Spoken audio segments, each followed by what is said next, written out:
This is Curtis Painter, and you're listening to This is Purdue.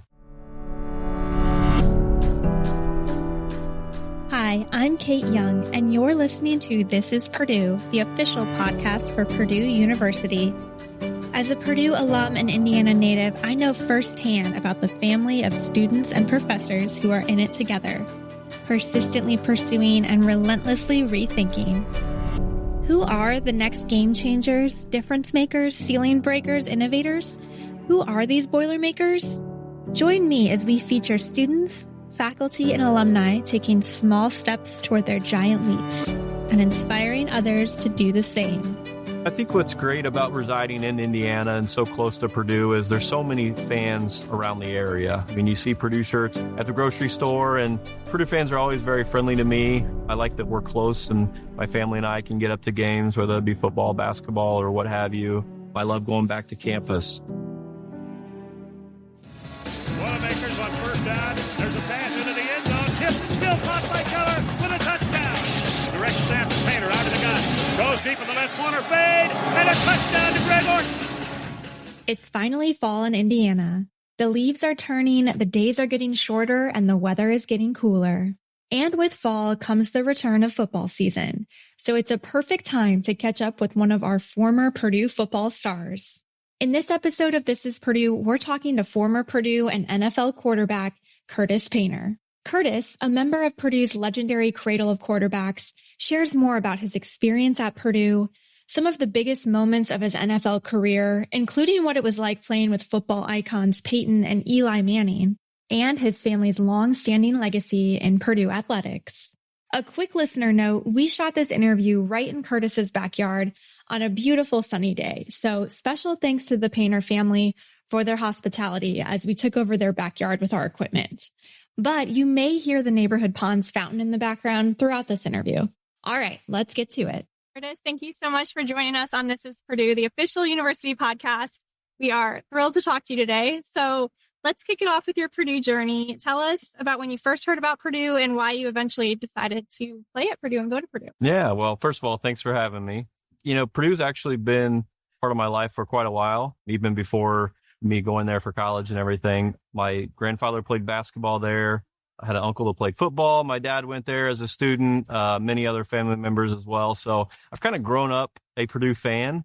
And so once I got to the point where I was selecting schools and kind of finishing up my high school career, Purdue was an obvious choice. But I wanted to go into it with an open mind, make sure that I gave all my options a chance. You know, once I got offered, it was hard to pass that up. You know, at that time, the offense was incredibly attractive to a quarterback, right? A young guy coming in. You know, we threw the ball a lot, had a lot of great players before the cradle of quarterbacks. So the decision was easy, just a little bit of a journey to get there for sure. So clearly two things ran in the family, a passion for Purdue and athleticism. Curtis was the last quarterback to play under the late coach Joe Tiller, who remains the winningest football coach in school history and recently had the Tiller Tunnel named in his honor at Ross-Ade Stadium. Curtis discusses what it was like to play under this legendary coach. You know, such a great coach, such a great guy. You know, I'll tell you, he was an old school type of coach. He wasn't afraid to yell and scream and get on guys. So, you know, to be completely honest, as a freshman coming in, that didn't gel real well with my personality, and I wasn't real fond of that. But once you start realizing that he's successful, and he's successful for a reason, he's got a wealth of knowledge. And once you start buying into the program, it's very easy to kind of follow his lead. We had a great relationship throughout my years. He's one of those guys that, you know, you could sit in his office and it just feels like you end up talking to him for hours. And most of it's not even about football. So very approachable guy, great coach, obviously very successful in his years. There's a lot of people that miss him dearly. Just nothing but great things to say about him. During Coach Tiller's final game, Curtis led the Boilermakers to victory against that certain rival down south on November 22nd, 2008. He completed 38 of 54 passes for 448 yards and 5 touchdowns. The Boilermakers scored on their first 10 possessions and ultimately beat the Hoosiers 62-10 at Ross-Ade Stadium. This 52-point margin of victory was Purdue's biggest win over IU since 1893. Curtis expands on this victory, which was also the last game of his college career.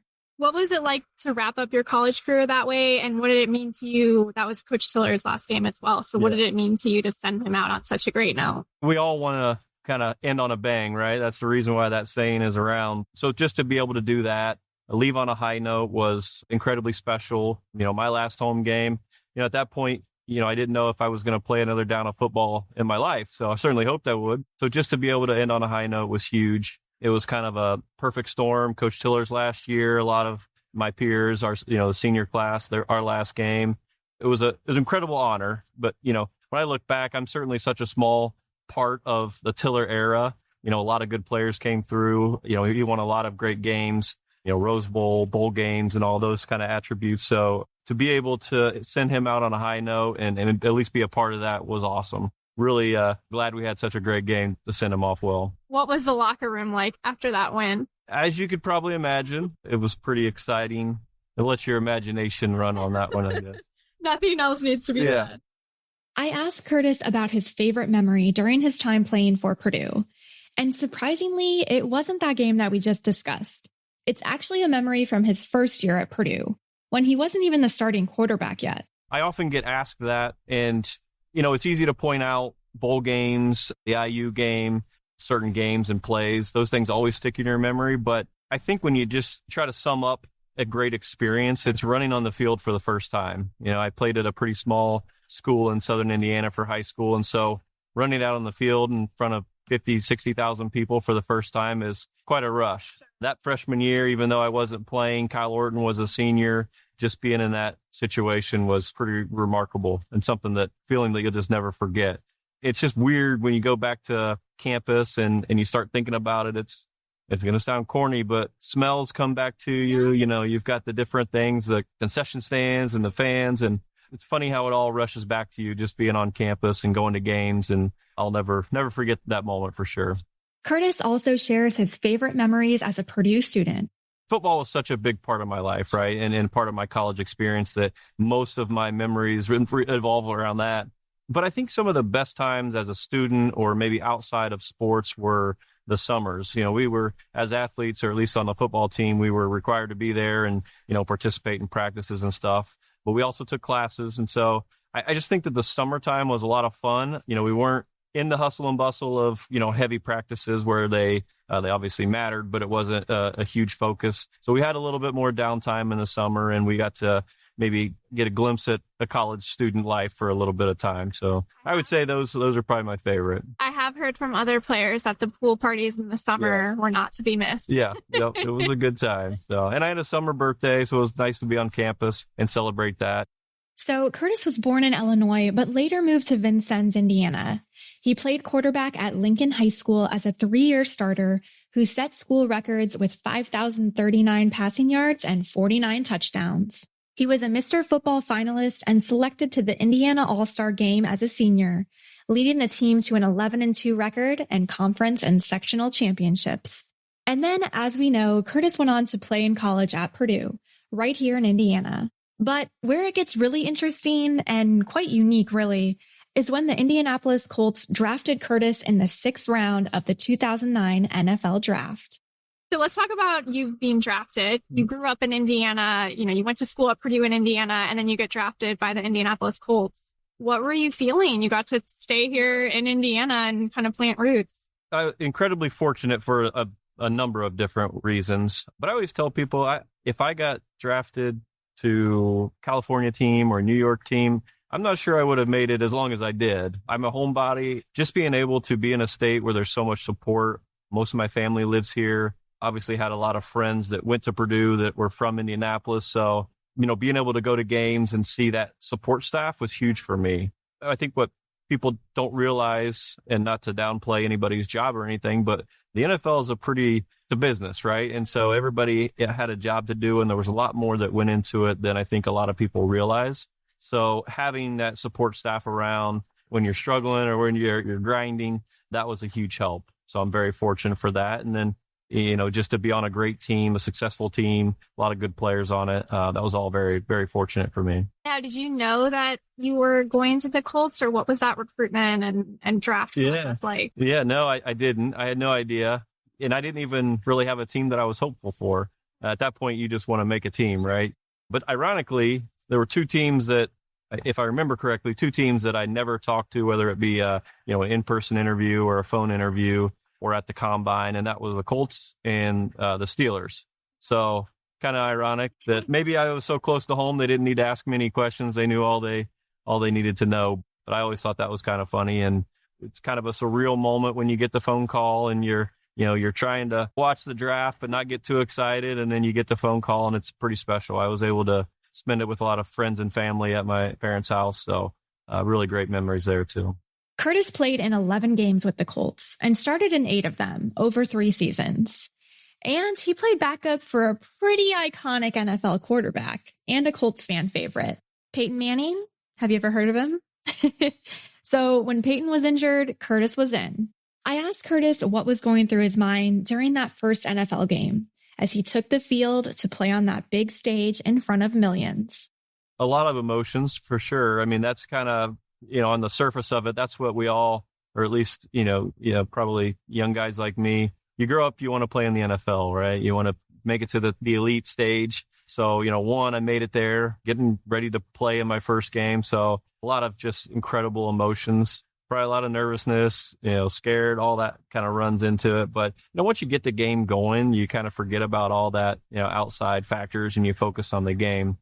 But yeah, I mean, that season, probably well documented, right? Peyton gets hurt. We have a couple quarterbacks come in, and then I start for a stretch of games. We don't necessarily win any of them, but I always think that, no experience is a bad experience if you learn something from it. So, there were a lot of maybe negative things and things that didn't go our way, but I think learning from those mistakes or those mishaps only made it better and made my following games better and the rest of the years better. In October 2011, Curtis threw his first career touchdown pass against the Tampa Bay Buccaneers. That 87-yard pass is tied for the 3rd longest in Colts franchise history. So what was that moment like for Curtis?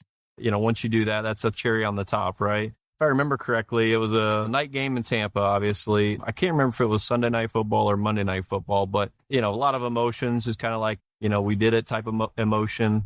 And really, I always think that the quarterback has a fairly easy job when you have players like that around you. And Pierre, such an incredible receiver. Reggie Wayne, Dallas Clark, all those guys were incredible. So for a quarterback like me, if I could just get it in their hands, let them make the plays, that was probably the best course of action rather than try to do too much. So he made a great play and got lucky on it, and it ended up being a long one. Curtis's NFL career shifted and evolved, and he spent the 2012 preseason with the Baltimore Ravens before concluding his career playing in 3 games with the New York Giants in 2013.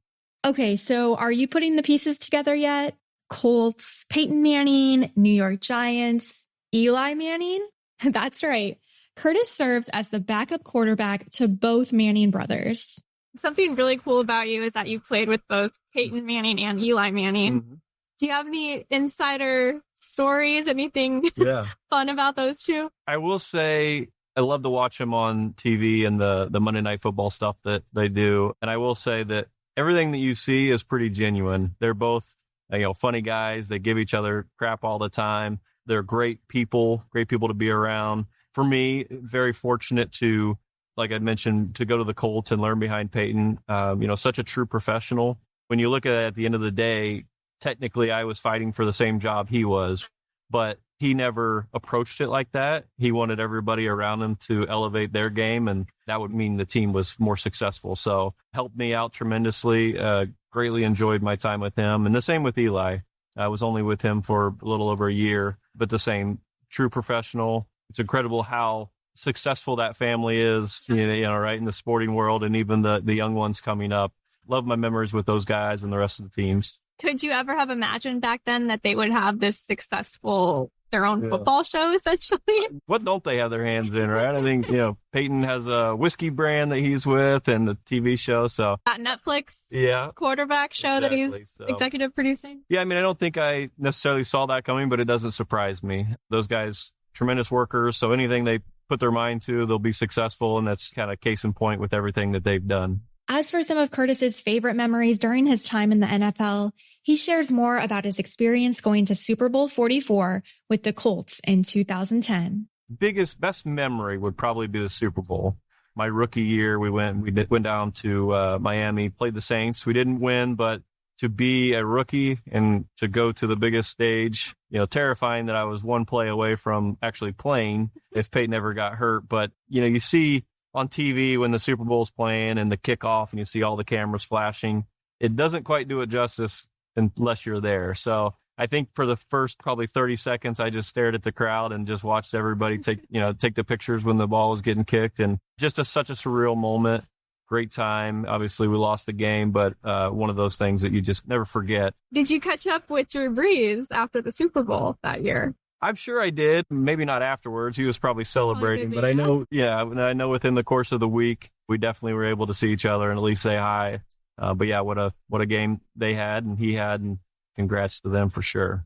And Curtis shares another behind-the-scenes story from his rookie year with the Colts that involves a Thanksgiving turkey. Going back to, just a funny memory, we always had some kind of rookie, I don't want to say hazing, they weren't bad, but initiation. Yeah, there you go. And so the best one, and I don't think it'll give any secrets away if someone watches it, but the older guys usually had arranged this turkey pickup for Thanksgiving, and it was well orchestrated. You can tell they did it for years, but they would have all the rookies go and pick up their turkeys, and they had worked with a local grocery store that was in on it too. And so you had to go back in the back and you had to sing a song and you spun a wheel and you had to act something out to get your turkey. So kind of like a little initiation. So we would do it and it was filmed. We would watch it the next day, and to our embarrassment, if that wasn't enough, they didn't actually give us turkeys. They gave us a block of ice. So guys put it in their car or left it in the car or left it outside. It would melt, obviously. So if the singing and the dancing wasn't embarrassing enough, you had a wet spot on your house or your car or whatever. What a great story as we head into the Thanksgiving season. So looking back, how does Curtis assess his career as a professional quarterback in the NFL? The history and everything that I did is, has been well documented. And the season, Peyton gets hurt. I play a little bit, and then Andrew Luck the next year. So again, maybe on paper, not a lot of success, but I certainly had an incredible time. I learned a lot about myself, learned a lot that, has helped me further on in life, work ethic, being a good teammate and all that kind of stuff. So I think that, when I look at it, I hope that I was a good teammate. I hope I helped the people in front of me. Or even behind me. Again, certainly had a great time, and we'll always remember those days with the Colts and briefly with Baltimore and then New York. Well, like you said, it's a massive accomplishment to just get to that big time stage. In June 2023, Curtis was recognized as one of the best quarterbacks to come through the state of Indiana when he was inducted into the Indiana Football Hall of Fame during the National Football Foundation Joe Tiller Chapter Honors Reception. I asked Curtis what this accomplishment means to him. Tremendous honor. There's a lot of great players throughout the history of Purdue or Indiana. So a tremendous honor. I kind of said it at the ceremony. I wouldn't be able to accept it without recognizing everybody else that was around me. Football's one where you have 10 other guys on the field with you. So I had to rely on a lot of people to be successful. And luckily I had a great team around me, great coaches around me. So it's obviously a personal award, but so much of that goes to everybody else. Curtis has also said that Kyle Orton, former Purdue quarterback and Indiana Football Hall of Fame member, was a great mentor to him. Kyle played under Coach Tiller right before Curtis. And if you haven't checked out our This Is Purdue episode with Kyle yet, you can listen right after this episode. Curtis and his wife Megan currently live in Westfield, Indiana with their two sons, Edison and Hayes. He shares more about his life post-NFL career. Now, tell us about what you're doing today. Obviously, at some point, people stopped playing football. Yeah. How did Purdue tee you up for a career post-football? I would love to say that I'm using my major. I graduated with a degree in computer graphics technology with a focus on construction and residential construction. So I'm not doing anything along those lines, but in terms of preparation, there's so many things that outside of the actual stuff that you're learning that prepare you, right? The studying, the dedication that it takes to get a project done or whatnot. So today I work with Indiana Liquor Group. And so we are a retailer of right now 58 liquor stores, mostly Northeast Indiana. We've got 8 different brands. So we had our first acquisition back in 2018 and we've been growing since then. I focus mostly on the marketing side of things, in-store developments, relocations and remodels and that sort of thing. again, not much about what my major actually was, but a lot of things that I learned at Purdue and through sports that helped with what I do today. And does football still remain a large part of Curtis's life? He tells us more about the end of his football career and how he's doing in his current fantasy football leagues. It's interesting, when you sit there and think about it, when you kind of think about my career, the last year that I was in New York, I think was around 2014. As a football player, at least in the NFL, you never really know who's going to call. If another team's going to call, maybe you played your last game, you don't know. So I did stay pretty invested in football for a couple of years after that. Worked out hard, tried to, kind of waited by the phone for a phone call. And then at some point you kind of realize that phone call is not coming. And so I stayed engaged, as a guy who would always watch film, looking at defenses and trying to figure out what they're playing or looking at offense from a strategy wise. I did that for a few years, but I think the business side of it is finally over. I'm able to join some fantasy football leagues and actually be a fan a little bit. So I enjoy watching it. It's kind of a routine for us. We like to watch Saturday college and then Sunday and Monday night football. And it means football's back, and that's exciting for me at least. Do you have any advantages in your fantasy football league since you played in the big time? I don't. I'm actually terrible. People think that I should be good, but I'm not. People ask me quite often, what I think of the Colts or the Purdue, and I wish I could tell them that I had insider information, but I definitely don't. I get lucky every now and then, but I'm definitely not very good. Okay, that one surprised me. I was expecting a former NFL quarterback to have a thriving fantasy football team. So after graduating 15 years ago, Curtis reflects back on what role Purdue has played in his life. Kind of going back to the, teaching moments, just understanding how to be a professional, how to treat it like a job. I mean, that's what Purdue was like. I always kind of tell people that football got a lot less fun and more like a business the higher up I went.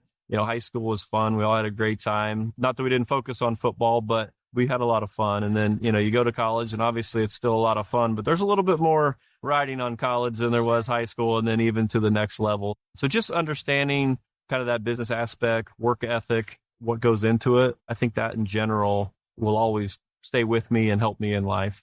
And why is Curtis proud to be a Boilermaker? What makes this school and community unique in his eyes? I think what's great about residing in Indiana and so close to Purdue is there's so many fans around the area. I mean, you see Purdue shirts at the grocery store, and Purdue fans are always very friendly to me. I like that we're close and my family and I can get up to games, whether it be football, basketball, or what have you. I love going back to campus. So just being so close, kind of like what I mentioned, being with the Colts, there's a lot of Purdue supporters around here, and it's fun to be around them. There's obviously a lot of IU supporters too, which is great. But I just like being so close to home. You mentioned it earlier, went to high school here, college, and then now bringing a family up. It's a great place to live, and being close to Purdue certainly makes it worth it.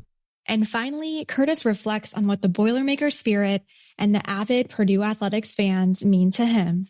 Looking back when you were describing, running out onto the field at Ross-Ade, your first game, what does that Boilermaker spirit mean to you when you're in that packed stadium and when you look back on those memories? I think that we've always had a great fan base. I think the students show up every week in and week out. And so just having such a great fan base means a lot. I will say that the players feel it. When the stadium has energy, the students have energy, we feel it. And so I know that those guys do as well. And so if I could say anything to the fans and the alumni, it's, stick with them. There's probably going to be some ups and downs, whether it's football or any other sporting event, but, stick with the players, because I can promise, no one is trying to throw an interception. No one's trying to lose a game. It just happens sometimes. So, having that support is going to help those guys play well for sure. Is there anything else that I missed that you want to tell our loyal football fans? This is Purdue fans. I look forward to supporting the team through any ups and downs, hopefully a lot more ups than downs, but I guess ask that, everybody does the same. Well, we can't thank you enough for your time. It was a pleasure. Yeah, thank you so much. Glad to be here. We can't thank Curtis and his family enough for allowing us to come shoot this awesome interview at their home. You can head over to our podcast YouTube page, youtube.com/@ThisIsPurdue, to watch some of our video clips from this interview. And if you're wondering how to throw a perfect spiral, you can watch Curtis teach us how right in his backyard. And remember, follow us on your favorite podcast platform, including YouTube, to never miss an episode. This is Purdue is hosted and written by me, Kate Young. At this special podcast shoot at Curtis's home, our podcast videography was led by Ted Schellenberger in collaboration with John Garcia, Thad Boone, and Zach Mogensen. Our social media marketing is led by Ashley Schroyer and Maria Welch. Our podcast distribution strategy is led by Teresa Walker. Our podcast design is led by Caitlin Freeville. Our podcast team project manager is Emily Jesselaitis. Our podcast YouTube promotion is managed by Megan Hoskins and Kirsten Bowman. Our resident Purdue Athletics expert Tom Schott helped with the football stats for this episode. Additional writing assistance is led by Joel Meredith, and podcast research is led by Sophie Ritz. Thanks for listening to This is Purdue. For more information on this episode, visit our website at purdue.edu/podcast.